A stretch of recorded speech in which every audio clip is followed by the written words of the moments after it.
double checking all of the meters that we turned off so they can get them turned back on. There's no danger in the area anymore. There are some minor road diversions going on right now where there's still heavy equipment and holes left in the road until they get those repaired. How soon did they find it last night?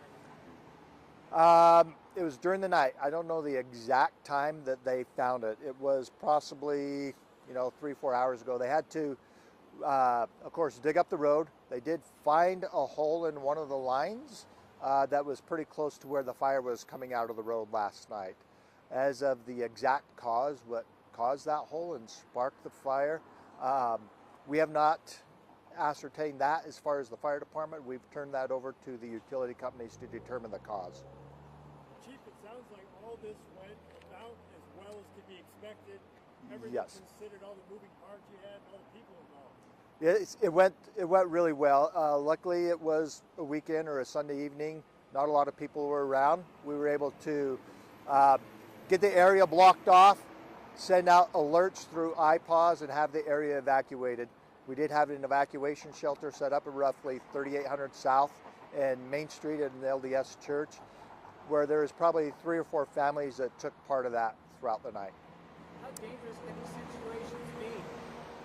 Can you repeat that? How dangerous can these situations be? These situations can be dangerous. That pipeline is a conduit.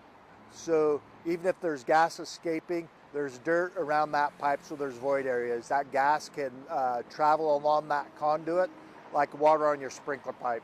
It will find an ignition source and it could ignite.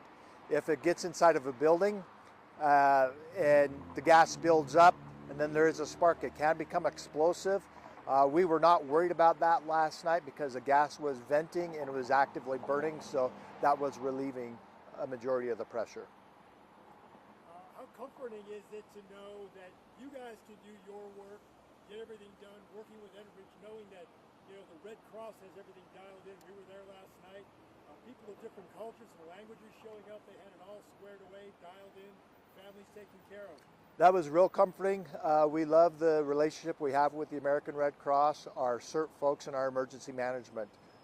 It takes a village to handle incidents like this, and we have that set up, and it worked out really well.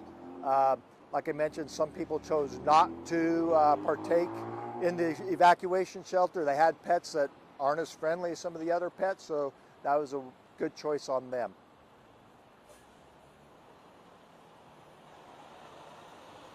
Back to normal? Everything's back to normal as far as we know.